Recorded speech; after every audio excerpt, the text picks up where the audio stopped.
When you say nation, you talk about land. Our land is Africa. That's undeniable. This land is not our land. That what Frantz Fanon's theory, psychological theory, is that we're in a post-colonial psychology.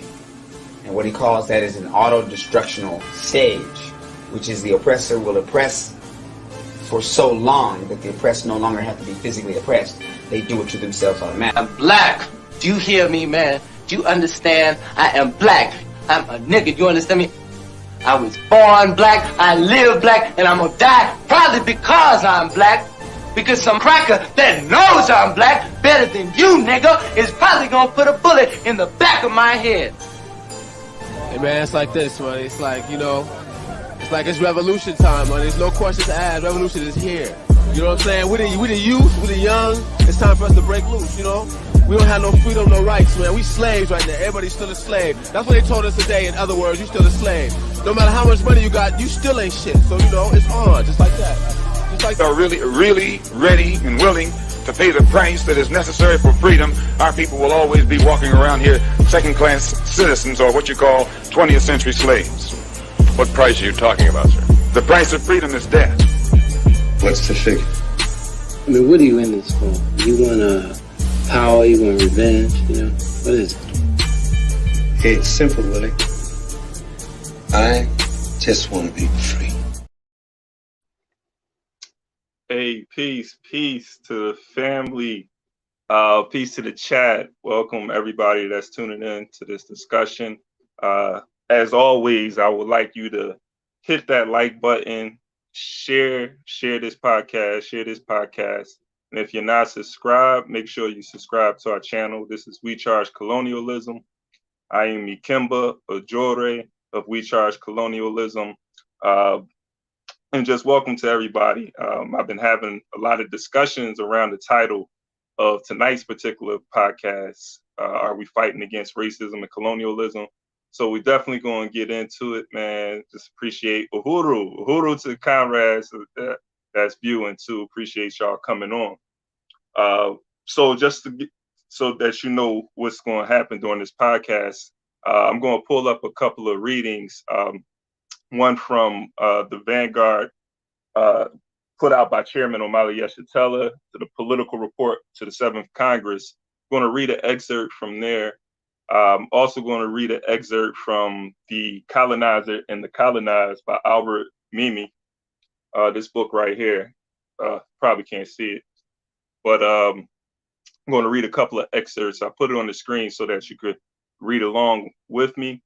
I'm also going to read a article from the Burning Spear newspaper put out by the African People's Socialist Party. And then I'm going to show a couple of videos. One video by Chairman Omali Yeshitela of the African People's Socialist Party, who's talking about critical race theory. And then there's a video, well, I'll get to in a second, Tucker Carlson talking about the African People's Socialist Party, and this is around the Hands Off Uhuru campaign, which I'll get into in a second.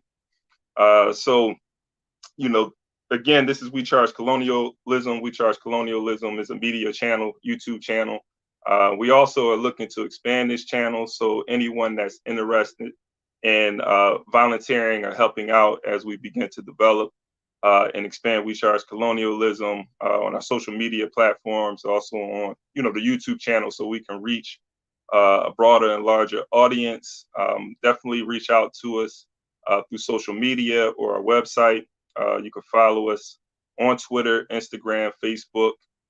You can also visit our website, wechargecolonialism.org.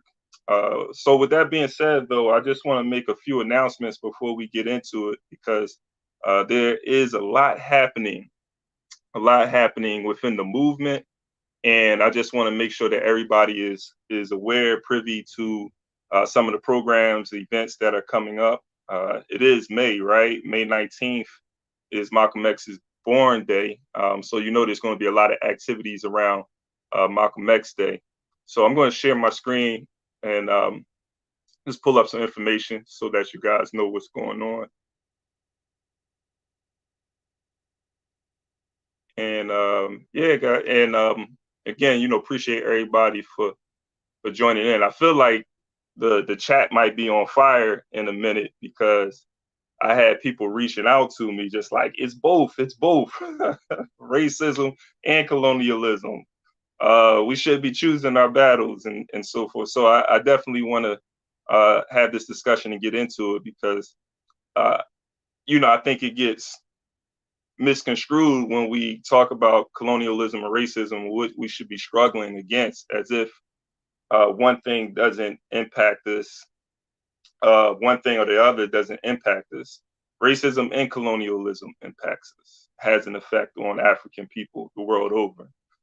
So this isn't an argument to say that racism or colonialism, one is well, actually, one is should be more of the focus than the other, but it's not to say that one doesn't have an impact on us and the other one does. All right, so I just want to be clear on that.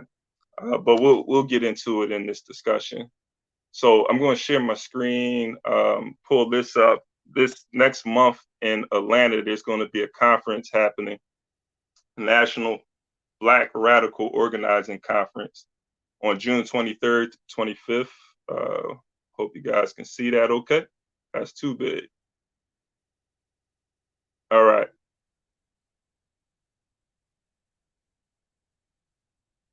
Struggling to do that. So the National Black Radical Organizing Conference, June 23rd to the 25th, Unity in Our Lifetime, connecting the national Black struggle for self-determination with Pan-Africanism. The location is going to be at the Ramada Plaza by Wyndham Atlantic Airport. So you can register, the information is there, but you can follow community builders, community movement builders on IG to get more information about that. Also, share this.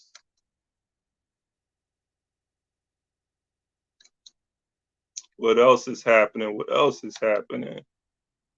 So this week in Philadelphia, we should all be aware that Dr. Mutulu Shakur has come home. There's going to be a fundraiser in Philadelphia. Second, share this. So there's a fundraiser in Philadelphia this Friday, May 5th. So if you're in Philadelphia, you're in the area, you want to come out and support former political prisoner, but we all still prisoners of war under colonialism. But if you want to support Dr. Mutulu Shakur, definitely come out. There's still other ways if you're not able to make it out to support Dr. Mutulu Shakur. But definitely come out if you can. This is going to be happening at the Rotunda in West Philadelphia. Information is there, and you can follow me on IG if you want more information on this. But my IG is Global Ubuntu Foundation. But definitely, let's come out and support Dr. Mutulu Shakur. I'm glad he's home. He shouldn't have been incarcerated as long as he was incarcerated. But this is definitely one of our freedom fighters. We should be supporting him because we could be the next political prisoner, right? So let me share some more information. We're going to get into it too. So be patient, my brothers and sisters. Be patient, my brothers and sisters. So again, like I said, Malcolm X Day. If you're in the Philadelphia area, and I'm sure they're doing some things in Atlanta. Last year, I was in Atlanta at the Malcolm X Festival, organized by the Malcolm X Grassroots Movement. If you're in Philadelphia, this is Claim Malcolm X Day Coalition or committee that organizes this event. They've been doing it for years now. So this is happening at Malcolm X Park in West Philadelphia on May 19th. You can see from 1 to 6 p.m. So if you're in the area, or even if you're not in the area, you want to travel, definitely come out. It's going to be, a great event. And also that weekend, the African People's Socialist Party is organizing the African Liberation Day on May 20th at Clark Park. So I don't have a flyer for that as of yet, but it's going to be a powerful weekend. We're going to have Malcolm X Day on May 19th. May 20th, we have African Liberation Day, and I'll probably do a podcast on African Liberation Day, getting into that history. But I think the bourgeois changed the name to like African Day or something like that. I don't know what it is, but we understand that the struggle to fight is still on, and we're still fighting for self-determination and African liberation. So we still organize under the name African Liberation Day in the spirit of our freedom fighters. So all right, so I'm gonna share one more. And all this information, if you follow me at Global Ubuntu Foundation, I'm always posting flyers of upcoming events. So yeah, so last but not least, too, again, support the Hands Off of Uhuru campaign. So on April 18th, 2023, indictments were issued by the U.S. Department of Justice against African People's Socialist Party Chairman Omali Yeshitela, African People's Solidarity Committee Chair Penny Hess, and Uhuru Solidarity Movement Chair Jesse Neville. At the advice of their attorneys, they are unable to make statements or comment on the current indictment, but they're looking for their day in court. Today, they had their day in court. I don't have any information to give you guys, but make sure you go to handsoffuhuru.org/donate. Information is right there, and you can find this also on my IG page, Global Ubuntu Foundation, and some of this information you can also find on IG at We Charge Colonialism on IG. All right, so make sure you support that as well. This is an attack on freedom fighters, on the movement for liberation.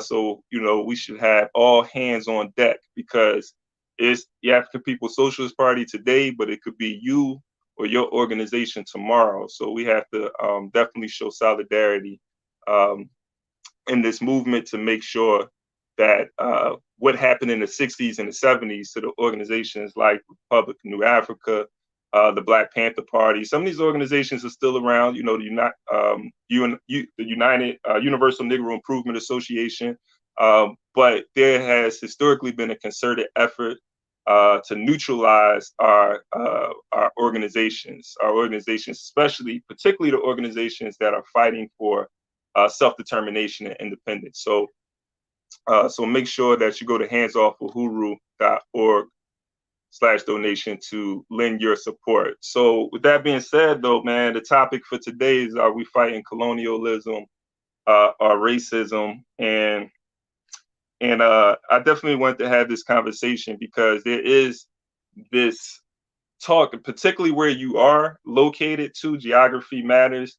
But in the U.S. where I'm based, and you would have these discussions in other places as well. But there's been a tradition in our communities where Black people have been fighting against racism, right? And the struggle for racism, and it'll be broken down. I'll break it down even more as we get into this. A struggle of racism is not necessarily saying that we are fighting to dismantle the system of colonial capitalism. When there's an emphasis on a fight against racism, we're saying, hey, we want to be equal partners in the system of colonial capitalism. So I don't want to get too far ahead of myself, but I think like there has to be a clear distinction on what the emphasis should be on. Kwame Ture talked about this issue of power, right? Where white people are able to lynch us because of, and I'm paraphrasing, but they're able to lynch us because they have power. They are able to exercise power over the oppressed and the colonized. And the reason why we African people are lynched is because we don't have power, right? Or we have the potential for power, but we don't exercise power, right? So it's a matter of power, because the black person is lynched because of this prejudice, right? Because of this racism. But the oppressor has the tools to be able to do it. Now, if he didn't have the tools, he could dislike me all day. He could be racist all day where he's at. And so, many people may talk about institutional racism, which is different than individual racism. But again, I don't want to get too far ahead of myself. But as we go through this discussion, like all of this will be flushed out so we can have some more clarity on these two. But before we do that, though, I want to get into the definitions, and then we're going to look at this. Actually, before that, I don't want to skip over this. So going back to the hands off of Uhuru, though. Actually, I'll say that to the end. So I'm going to read the definition for colonialism and the definition for capitalism, and then we're going to get into this study. So racism is defined as prejudice, discrimination, or antagonism by an individual, community, or institution against a person or people on the basis of their membership in a particular racial or ethnic group, typically one that is a minority or marginalized. So, I mean, even in that definition, man, I talk a lot. I'm going to try to stay disciplined, all right? But even in that definition, it tells you that, you know, this racism is usually exercised or practiced against a people who are typically a minority or marginalized. So you're in a particular position. There's a power relationship that exists. And, you know, many of you who join me in these in the examination of the Blueprint for Black Power, which I do mostly on Sundays at 9 p.m., we talk about the exercise of power and the practice of power, right? And there's a relationship between a person or a thing, you know, that that creates this power dynamic. You know, it wouldn't exist without a relationship. You can't talk about power without speaking about a relationship. So the second definition, though, it says the belief that different races possess distinct characteristics, abilities, or qualities, especially so as to distinguish them as inferior, superior to one another. Now, that's the definition for racism. I'm going to read the definition for colonialism. Colonialism, the policy or practice of acquiring full or partial political control over another country, occupying it with settlers and exploiting it economically. All right. So that's colonialism. So I'm going to get into this reading. And later on, if there's anyone that's viewing, because I feel like this discussion may spark a lot of thoughts and opinions, I can share the link to this StreamYard in the chat and bring you into this discussion later. All right. So I'm kind of freestyling with that, but I think I want to do that just in case some people wanted to add on. So with that being said, though, let me get into this reading. This is Chairman Amali Yeshitela talking about colonialism and capitalism. So bear with me. I'm the producer and the host right now. So I'm going to pull this up on the screen.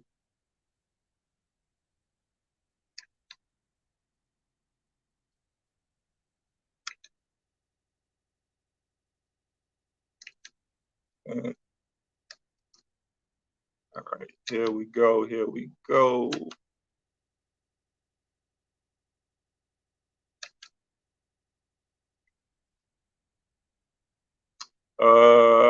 Let me see. I'm having a struggle with this.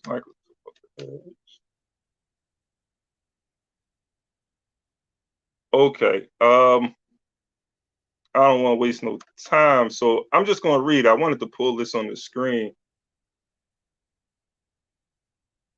I'm having trouble sharing it.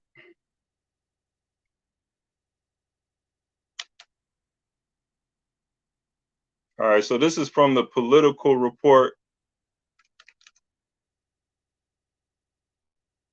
To the 7th Congress of the African People's Socialist Party. So the understanding that African people live under colonialism inside the U.S.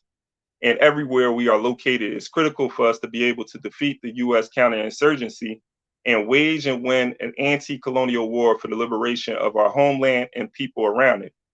We were in many ways blindsided by the colonial capitalist war against our youthful movement in the 1960s, coming at the very moment that we defined ourselves as colonial subjects struggling for power.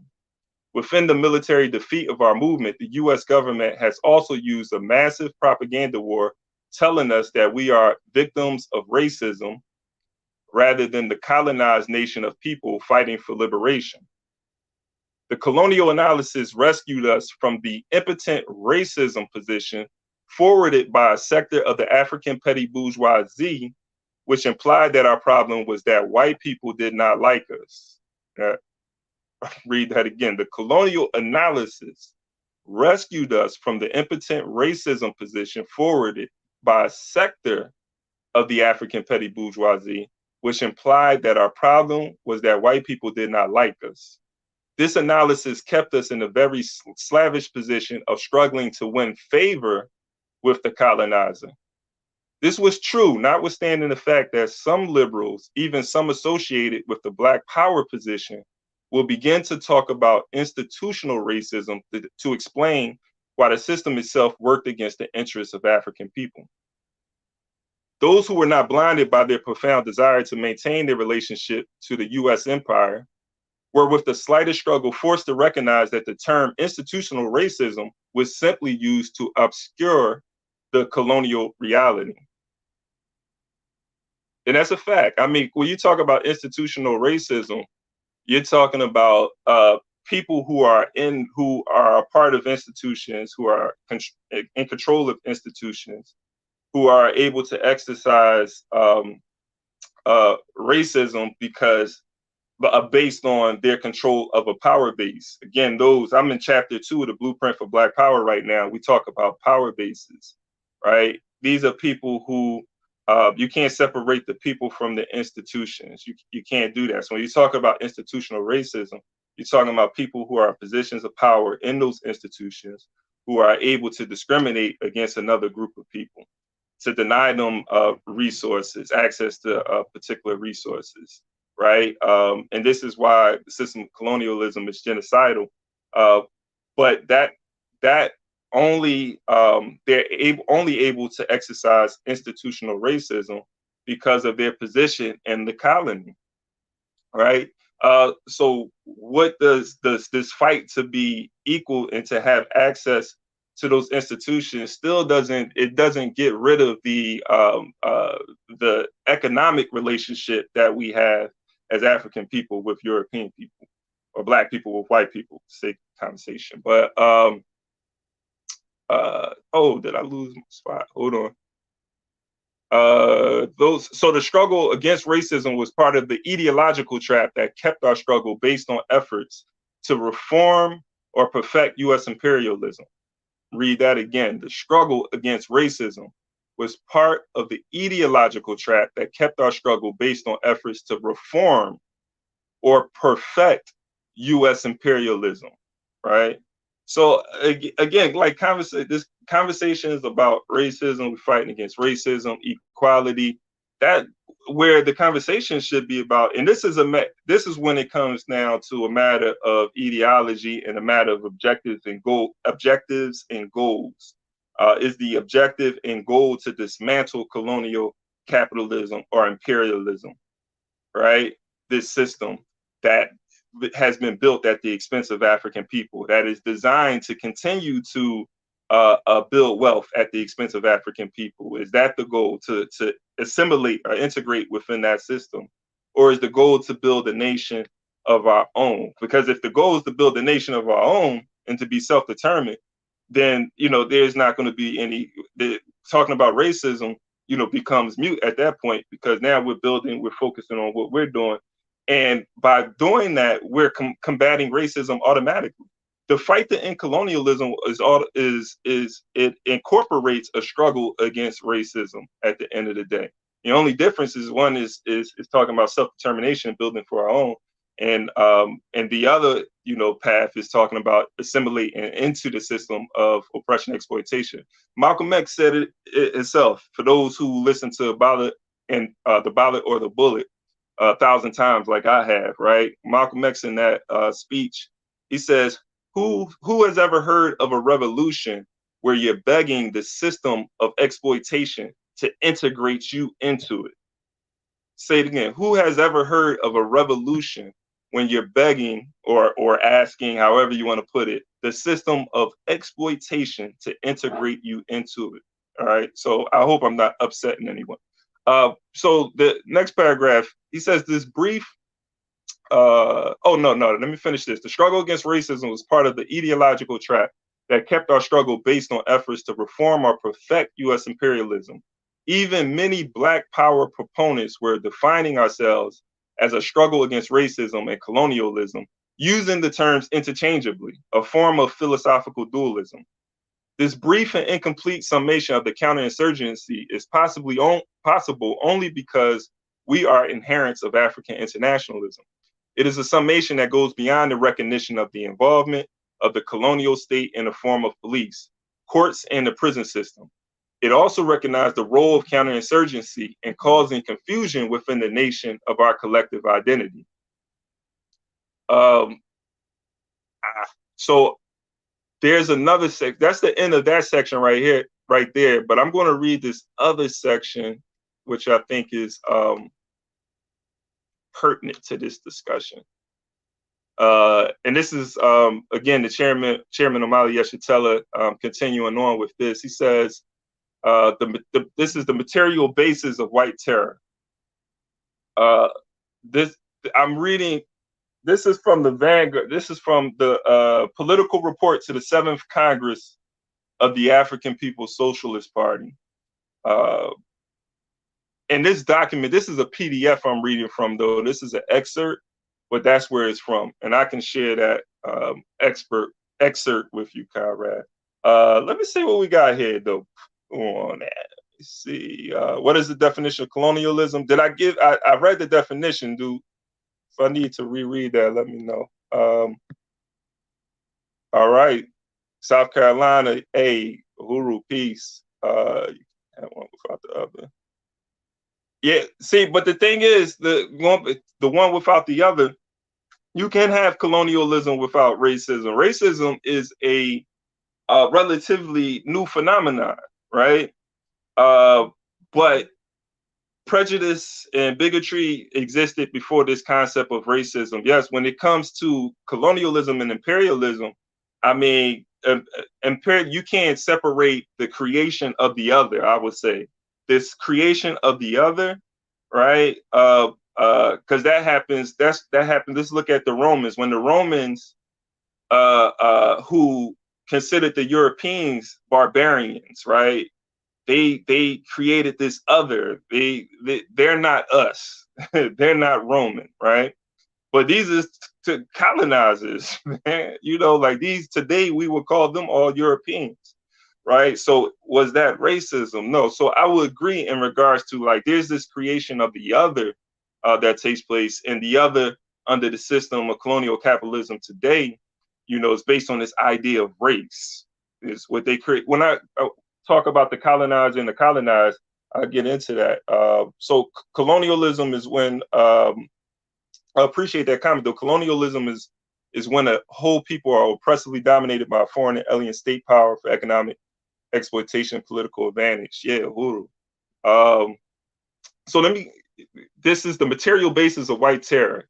So this is going to speak to it even more. So one of the issues that have served to befuddle sectors of the African liberation movement in the US and elsewhere is the definition of white people, their role in history and their place, if any, in the struggle to end oppression and exploitation. This is an issue that has been complicated by the fact that for centuries, race-based biological definitions have been used by European oppressors as justification for the horrors that have inflicted on most of the world and especially on Africans. To justify the colonial enslavement and brutal oppression of Africans, Europeans concocted pseudoscientific biological evidence purporting the inherent inferiority and bestiality of the colonized. Africans and other oppressed peoples were the primary victims of the violent oppression that accompanied the ruthless exploitation used to create the capitalist system in a sense of sameness necessary for the consolidation of the European nation. All right. Because Europeans ain't always exist. Like, I want to read this paragraph again. To justify the colonial enslavement and brutal oppression of Africans, Europeans concocted pseudoscientific biological evidence purporting the inherent inferiority and bestiality of the colonized. Africans and other oppressed people were the primary victims of the violent oppression that accompanied the ruthless exploitation used to create the capitalist system and the sense of a sameness necessary for the consolidation of the European nation. Capitalism entered the historical scene as a world system stemming from slavery and colonialism, and its power to define reality was nearly absolute. What is known as racism is a consequence of the power of capital built on the backs of Africans and indigenous peoples. In fact, racism, as we discussed earlier in this chapter, is the ideological foundation of the capitalist social system, right? So again, like, we're not sitting up here and going to have a discussion and act like, racism isn't a phenomenon that impacts, African people. But we have to understand, like, the basis of racism, how racism, is used, is ideologically, strategically, how it functions, to serve colonialism, right? And we can be fighting racism forever and still not in our colonial relationship with Europeans. And this is what the chairman talks about. I'm gonna pull up a clip, later that speaks to that. So capitalism, so what is known as racism? In fact, racism, as we discussed it, I read all of this. Therefore, it's nearly impossible to exaggerate the extent of its intellectual influence in the US, Europe, and the world. All right. So let me go into this next. What is called racism is a biological analysis. It is reinforced by the creation of such things as the discipline of anthropology, used for the express purpose of providing the superiority of whites or Europeans over Africans and all others. This analysis had an understandable influence over how Africans would begin to explain white people as oppressors in a struggle to recapture our humanity, resources, and freedom, right? So, I mean, again, like, this is speaking to how it becomes an ideological struggle, in which it has become an ideological struggle with white Europeans because of this pseudoscience and philosophy. And, don't leave out pseudo religion, absolutely, to explain African people, right? And so, victimized by the pseudoscientific approach, Africans adopted a competing biological analysis to explain the evil nature of the white man, right? A competing biological. So he's going to get into this. One result of this has been a hodgepodge of theories that span the genetic gamut. This includes assertions that the white man is a mutation. The white man's depravities are expressions of melanin deficits. And finally, from the Nation of Islam, the white man was created by evil black genius named Yakub through a selective breeding process. All of this was a response. It was a reaction to white supremacist ideas. Contributing to the complexity of the issue had been the perennial willingness of the white majority to suffer voluntary isolation from the majority of humanity in exchange for the material benefits of imperialist colonialism, as well as the extraordinary and rationally based spiritual and ideological rewards of whiteness. As long ago as 1858, in a letter to Karl Marx, his comrade and collaborator, Friedrich Engels, offered this materialist observation about the ability of whites to unite with the ruling class. Here we go, with whites to unite with their ruling class, in the exploitation of the colonial world. For a nation which exploits the whole world, this is, of course, to a certain extent justifiable. Dr. Emerson Wilson says we must take away the white man's power to define. Right on. I wanted to do this, and I'm having to do this podcast this way too because I lost the internet on one of my computers. But bear with me. So later in 1882, in a letter of the same subject, Engels would comment to Karl Kautsky, "You asked me when the English worker, quote, you asked me what the English workers think about colonial policy. Well, exactly the same as they think about politics in general. The workers' galley shared the feast of England's monopoly of the world market in the colonies. Right. This oneness too, and I want to go back over this point, like this oneness of Europeans, like that happened at the expense of the exploitation, the oppression and exploitation of African people. Right. Somebody says it's a Black Marxist channel. No, this is a African internationalist channel. But we analyze everything here. So, you know, this oneness of Europeans came at the expense of African people. Because even right here, it tells Europeans were exploited. I remember this clip from what's that movie? Mandingo, I think it was called Mandingo, where there's a scene in Mandingo where the African enslaved African, he helps to capture the African who was trying to escape from the plantation. And during this scene, once he's caught, he's talking to the Europeans, and he said, "You guys were oppressed in your own land."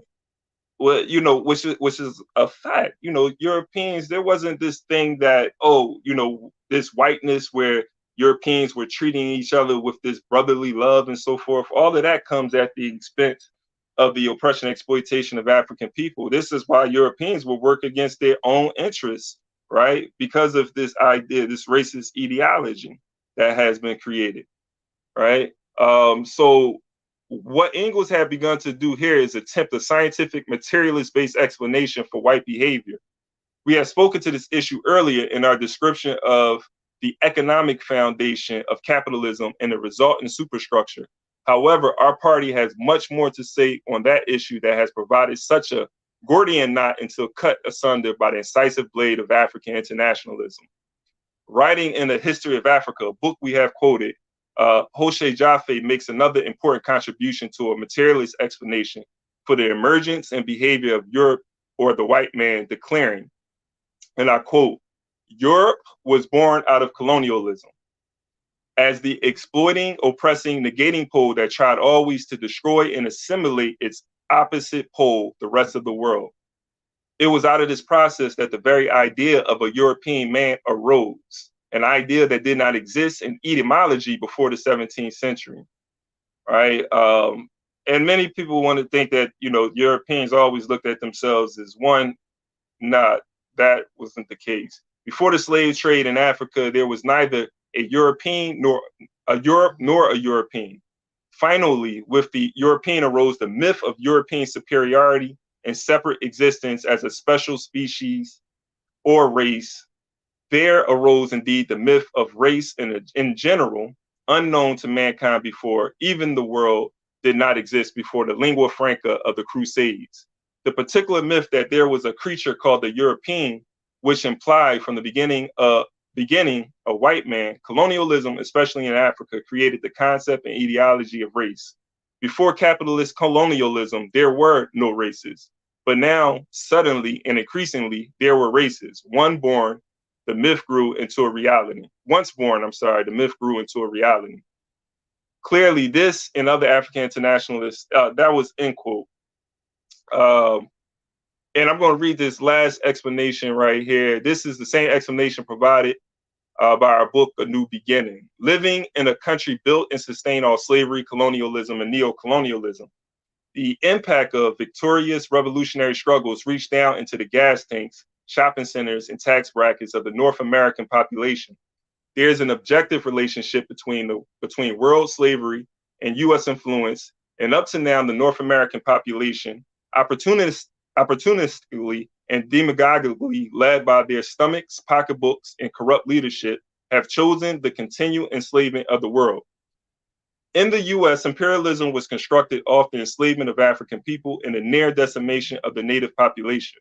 This system has been the cornerstone of world capitalism since the Second Imperialist War, which means, among other things, that the resources, the wealth, the near slave labor of the vast majority of the people of the world have been the basis for the development, not only of the wealth of the ruling class, but of the entire North American society. All right, so that's end quote. This other text that I want to recommend, The Colonizer and the Colonized by Albert Mimi. In chapter 7, he talks about this myth again, going back into this myth, because this is how we get caught up in society, fighting against myths and ideas, which we should deconstruct. It's part of the decolonization process. But what happens is we get caught up in just struggling against racism, trying to deconstruct these ideas. It's all peace. It's all peace. Thanks for joining. Hey, once again, a quick reminder, if you haven't subscribed to the channel, make sure you subscribe, because we continue to have these discussions. This Friday, Frank, who's part of We Charge Colonialism, is going to have his podcast. His weekly podcast is on his channel every Friday at 10 a.m. And you can check us out Saturday. Me, Frank, and Natasha, who do our weekly podcast on Saturdays at 10 a.m. In our book reading, where we discuss weekly events. Weekly news, things in the news as it pertains to African people. And we also discuss a different book. And right now we're reading the ISIS Papers by Dr. Franz Cress Welsing. So we'll be picking up on chapter 2 this Saturday. All right. So right now I'm going to read an excerpt from this book. And again, this discussion is, we're having this discussion on, we're fighting colonialism, racism, right? And I know most people would say, most people who understand how both of these things impact African people would say both, right? And I wouldn't push, me personally, I wouldn't push back against the idea that we're fighting against both, right? But the reality is, if when you're hearing something happen, redlining, when somebody's talking about redlining or discrimination, what do they talk about? Oh, they talk about racism, right? They'll say Black Lives Matter, right? These are the type of conversations that we have when we're just focusing on racism. And as Nkululeko said earlier, I want to go back to this quote and put this on. Nah, that's not it. There we go. Bear with me. As Nkululeko said earlier, colonialism hides beneath racism. Colonialism is the root of racism. Once we end colonialism, racism won't be a factor because power will be in the hands of the Black working class. Hey, that's a quote. That's a quote right there. I better write that one down. Write that one down. So let me. This is from Albert Mimi's book, which I wish I could put it up on the screen, but I'm on this computer having some trouble. But anybody who wants to read along, I'll tell you the chapter. The chapter is chapter 7, I believe.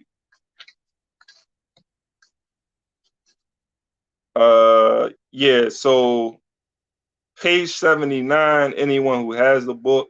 I do have the PDF, so if you are following us, we have, if you look in our descriptions, not in this particular description, but on our podcast and book club, our Google Drive, I will post this book in our Google Drive for our WCC books so that you will have access to the PDF.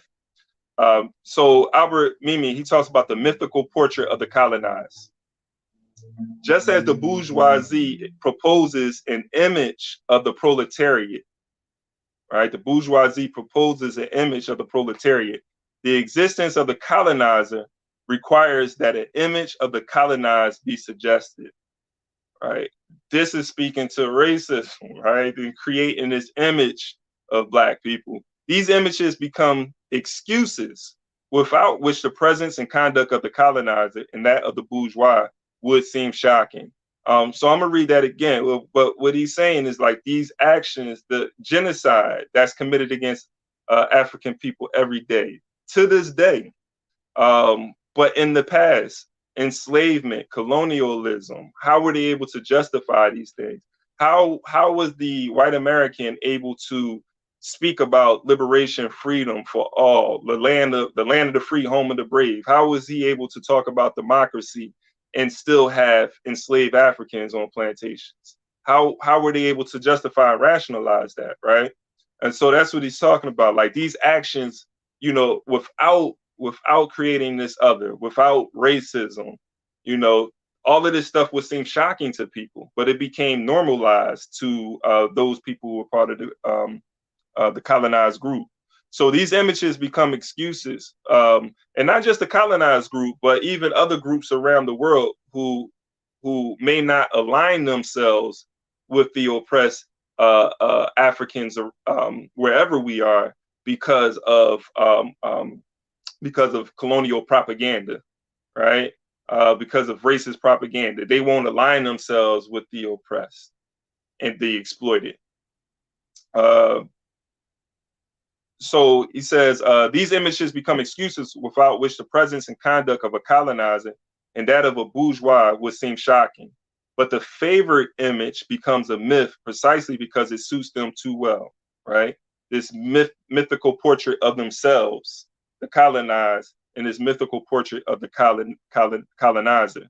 Let us imagine, for the sake of this portrait and accusation, the often cited trait of laziness. It seems to receive unanimous approval of colonizers from Liberia to Laos via the Maghreb. It is easy to see to what extent this description is useful.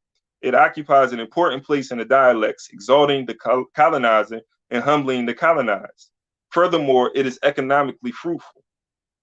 Nothing could better justify the colonizer's privileged position than his industry. And nothing could better justify the colonizer's destitution, colonizer's destitution than his indolence. The mythical portrait of the colonized, therefore, includes an unbelievable laziness, and that of the colonizer, a virtuous taste for action. Right? I always bring this up in regards to even this idea that the bourgeois or the capitalists are the producers, or the capitalists are have this ingenuity, right? And those are the people who build America. There's a documentary called "The Men Who Built America." You can see it. I think it's on YouTube. "The Men Who Built America," and this documentary is about these magnates, John D. Rockefeller, Vanderbilt. What's his name? The Vanderbilt guy. Anybody who remember his name, you can put it in the chat. But the guy with the trains, J.P. Morgan, Henry Ford.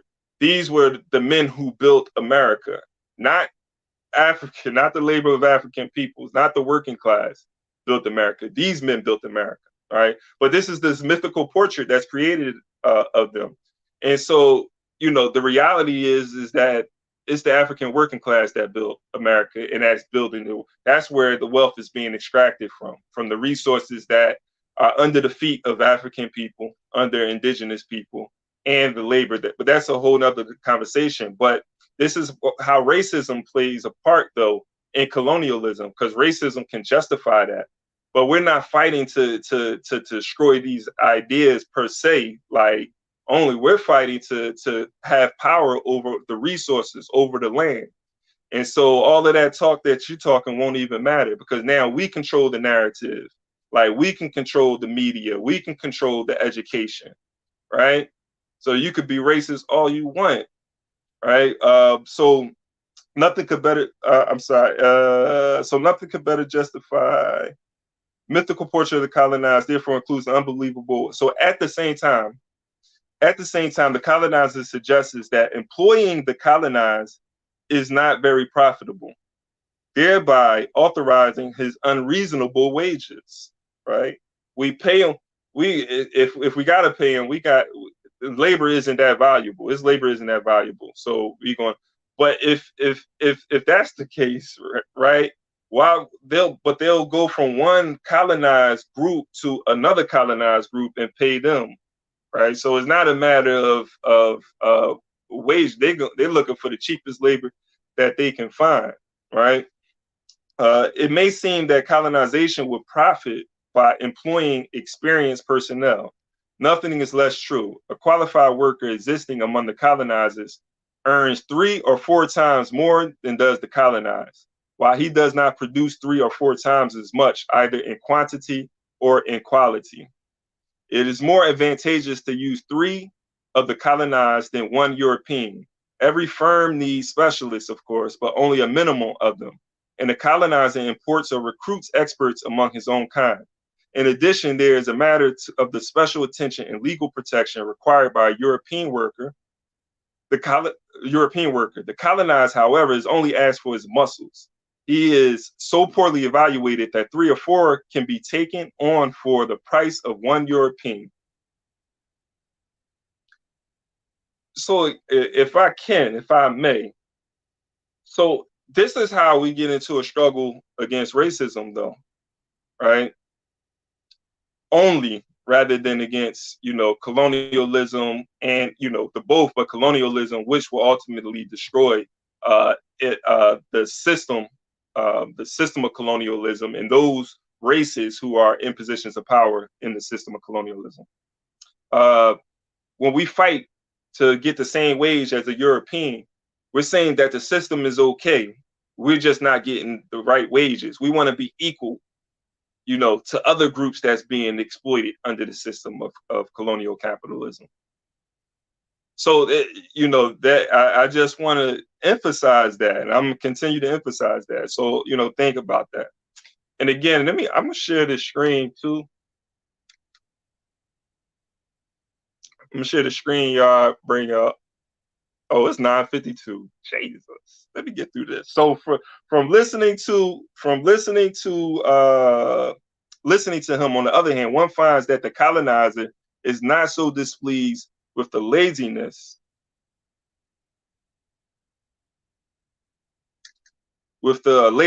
whether supposed or real. He talks of it with amused affability. He jokes about it. He takes up all the usual expressions, perfects them, and invents others. Nothing can describe well enough the extraordinary deficiency of the colonized. He becomes lyrical about it in a negative way. The colonized doesn't let grass grow under his feet. This was funny. The colonized does not let grass grow under his feet, but a tree. And what a tree. Eucalyptus, an American centenarian, oak, a tree. No, a forest. So you just letting it grow, not doing nothing with it. Europeans is funny, man. That was the basis for the annexation or the appropriation of indigenous people land. Oh, they're not doing anything with this land. But one will insist, is the colonized truly lazy? To tell the truth, the question is poorly stated. Besides having to define a point of reference, a norm, varying from one people to another, can one accuse an entire people of laziness? It can be suspected of individuals, even many of them in a single group. One can wonder if their output is mediocre, whether malnutrition, low wages, a closed future, a ridiculous conception of a role in society does not make the colonized uninterested in his work. What is suspect is that the accusation is not directed solely at the farm laborer or slum resident, but also at the professor, myself, engineer, or physician who does the same number of hours of work as his colonizer colleagues. Indeed, all individuals of the colonized group are accused, right? So you could be a part of the bourgeois class, right? You could be a doctor, the president of the country. You can, whatever position you hold within society, it doesn't matter. You all are lazy, right? And will be treated accordingly. Now this goes to this idea that has been created. So when we're talking about racism, this is all of this. This is this white supremacist ideology, which most people are talking about when they're talking about racism. The idea is that these white people have about black people.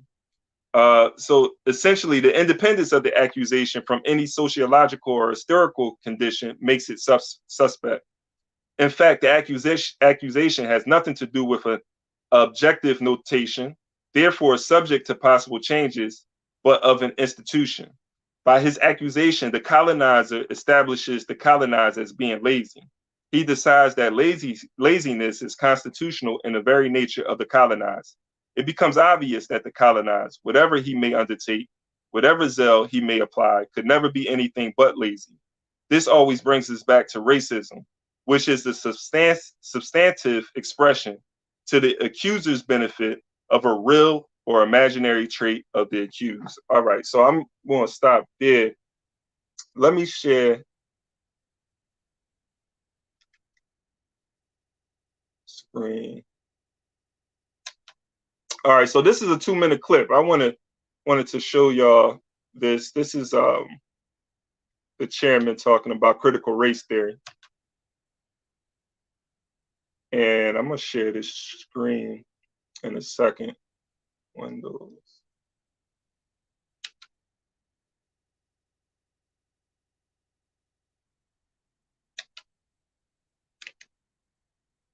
All right, hopefully y'all can hear this.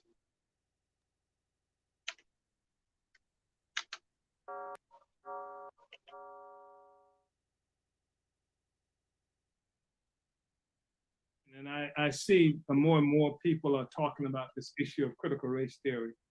And I know that it is something that we see, various sectors of especially of the ruling class in opposition to teaching critical race theory.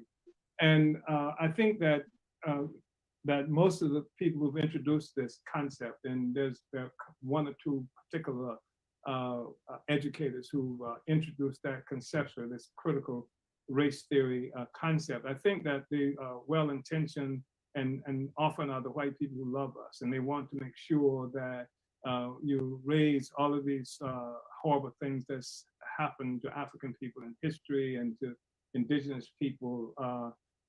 But I think that it misstates the contradiction. Because I think we can get lost in this discussion about the race theory and liquidate the issue of colonialism. And colonialism is a condition that is imposed on the people by foreigners and aliens, while race concepts usually expresses opposition to how a part of the group is treated by other parts of the group. Colonialism tells us that we are not part of the group, that even this concept of citizenship for Black people here, for African people who are in what might be called South Africa is fallacious. That long time ago, even during the struggle against segregation or desegregation, that it was understood there was such a thing as de facto and de jure segregation, where by law, de jure, there is no segregation, but in fact, de facto, there is segregation. And this is what you have. By law, African people have been made, quote unquote, citizens, but in fact, we were not citizens, de facto. And all you gotta do is look at the status, the data that what critical race theory might provide us with to see that we are not citizens. And so it's not a matter of racism attacking us or harming us. Racism is something that's, I think the fight against racism might be the colonizer.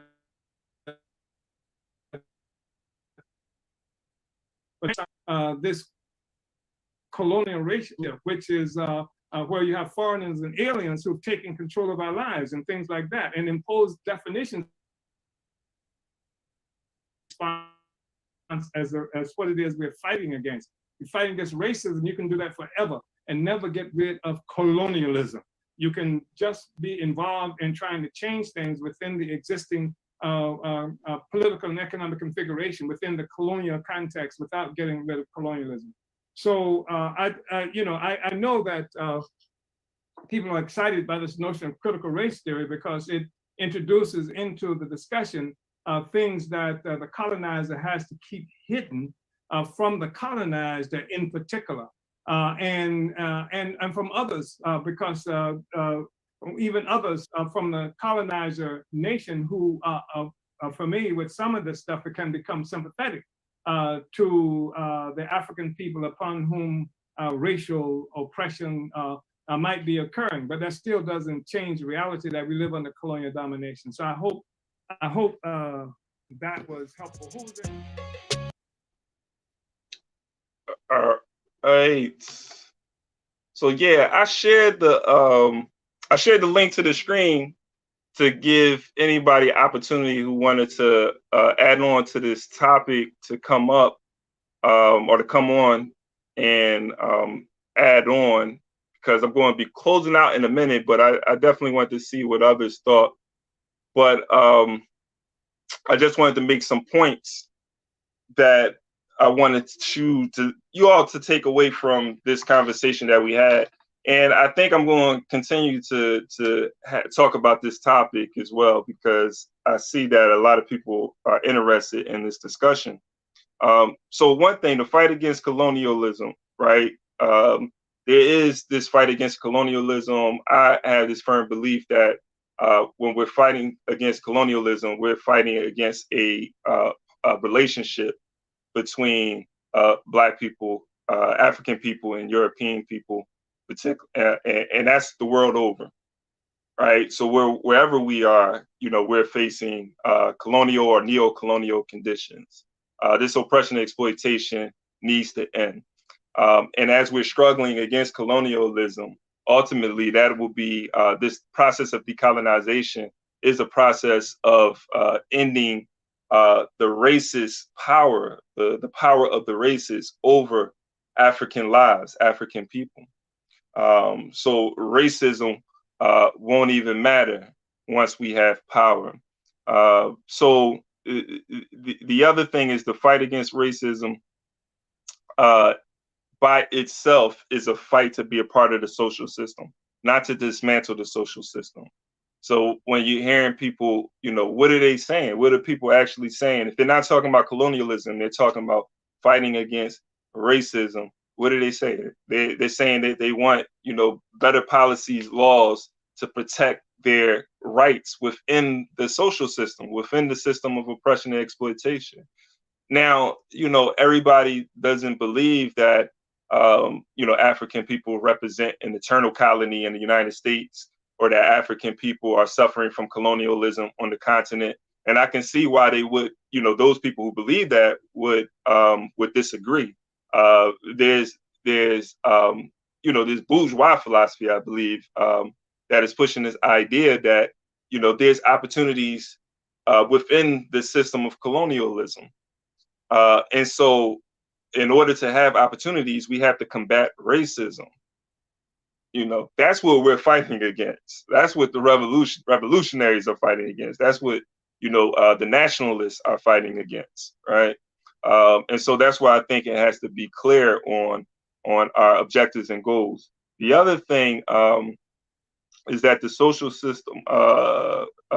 system is designed to maintain African subjugation. And this connects to what I'm talking about with this fight against racism. The environment reinforces racist and bourgeois ideas.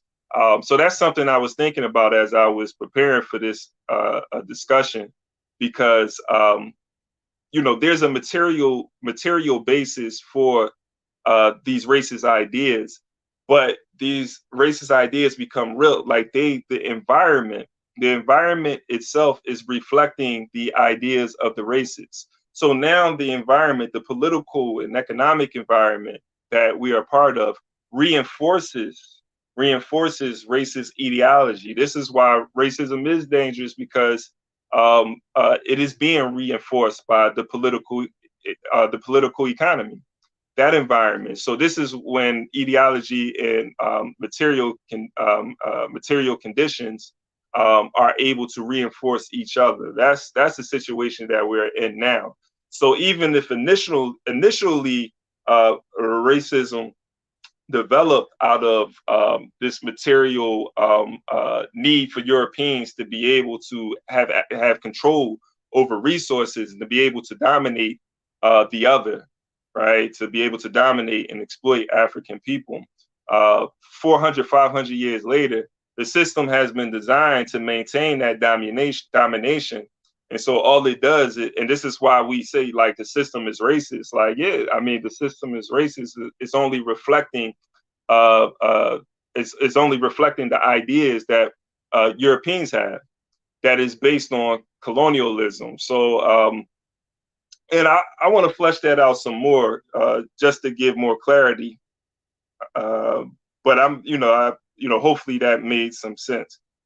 So the other thing is we are fighting to free ourselves from political and economic domination, nationhood, which, is sort of reiterating what I just said. So with that being said, though, if anybody wanted to come up and share any thoughts, definitely do that. I want to go through the chat too and share some of your thoughts. I'm looking at this. Yeah, all those men built America have hands that are yeah, Ashe. Yeah, that's a fact. That's a fact. That's funny. Yes, I'm just going to share some of these thoughts in the chat. They never change, even with what's that, AI? It is an attempt to make art, music, writing, and everything else to maximize profits by doing little to no work. Absolutely, man. This AI thing, y'all heard of Shudu? Let me share Shudu. You guys might be on it already, but oh man, the first AI supermodel. Let me get some. Let me upset some of you real quick.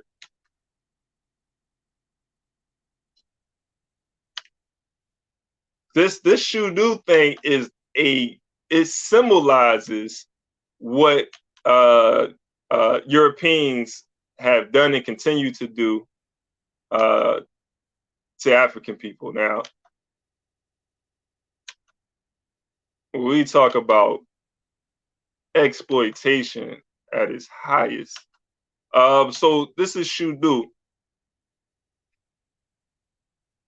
Shudu Graham is a white man's digital project of real life Black womanhood. So this is an article. I'm not going to get into this article, but Shudu is basically AI supermodels generated by a white man who, and this Shudu person is supposed to, like have a lot of followers. Like this guy is making money off of the exploitation of a Black woman's image, a white man. And they have historically been doing that. They have a tradition of doing that, right? It still happens today where Black women are being exploited through media, being exploited, sex workers being exploited, like bodies are being exploited and used. And now, they're like, we don't even need Black women. We could just do some AI stuff. We don't need the real thing anymore. And we can make money off of Black women. I mean, this is ridiculous. And we need to have a whole discussion on that. So yeah, man, I want to appreciate everybody for joining. And again, make sure that you're following us on Twitter, subscribe to the channel, follow us on Facebook, follow us on Instagram, so you can get updates on when we're doing some more of these discussions. They even inadvertently labeled their laziness passive income. Woo! But spun it like you are smart if you can find ways to exploit and have passive income. Ain't that something? Damn. Yo, I appreciate that comment, man. Damn. So, because what the Conrad is saying is like even that the actions of African people, whatever that is, is looked at in a negative light, and they define it in a, they attach a negative connotation to it. But when they're doing something similar, they put a positive connotation to it, where they will be doing the same thing right? But it's looked at differently because of how they project the image of it or how they defined it. This is kind of going to this comment right here. It's like with subsidies and welfare. When they give welfare to corporations, when they give welfare to the bourgeois, it's called subsidies, right? They're subsidizing them. But when it's the working class and poor, it's welfare, which has a negative connotation to it. It's not subsidies. So, but that's what I took from that. Appreciate that comment, man.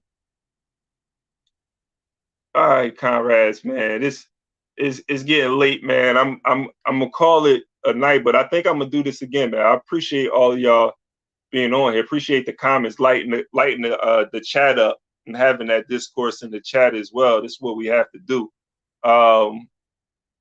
Yeah, going to Nkuleko. Marx wasn't anti-colonialism. Exactly. Like it's Marx. Marx ain't freaking invent the ideas of or the practice of communalism or the practice of socialism.